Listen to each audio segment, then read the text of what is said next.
Okay, so we were looking at the assessment in that Ruby Star created. I downloaded in Microsoft Excel.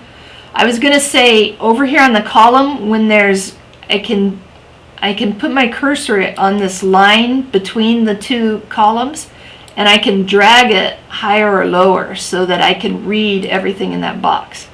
The other option I have though is that if I double click on that column line, it will automatically go to so that I can see everything in the box.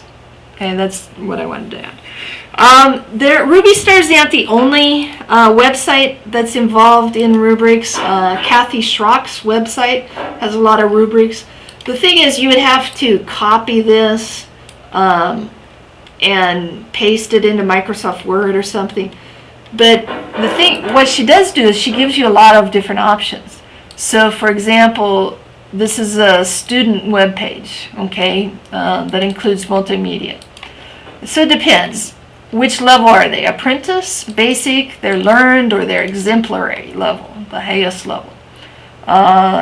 Did they create a storyboard? And that's if you asked them to, right? Did they organize their content? Was there originality or creativity? I like this, copyright and documentation. They judge that. They judge the subject knowledge, the graphic design. You know, I mean, you don't have to choose all of these, right? The mechanics of it.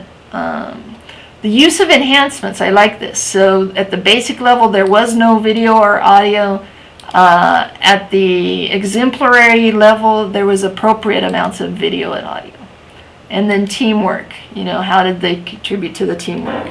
All right. So those are some examples.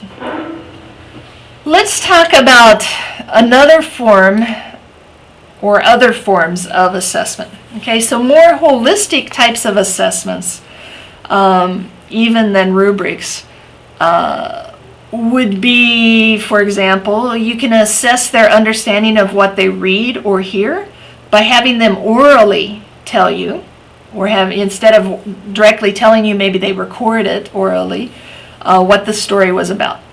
Or they could write down what the story was about. Or they could create a comic strip. Remember, we had that activity showing the main ideas of the story. Or maybe they just draw 4 scenes on a piece of paper that represent the visualization of the story. Or maybe they role-played the story. All right, those methods let the instructor know immediately if the student understands what they're reading or hearing. In addition to that, you can use graphic organizers where you're asking them to fill in some bubbles and some graphic maps to check their understanding. Now, although those are indeed assessments in and of themselves, you, the instructor, will have to decide how to give feedback on the assessment, how to give feedback on each of those. So how to give feedback on the role play. So in other words, you create an assessment for the assessment. Okay? Self-assessment is essential.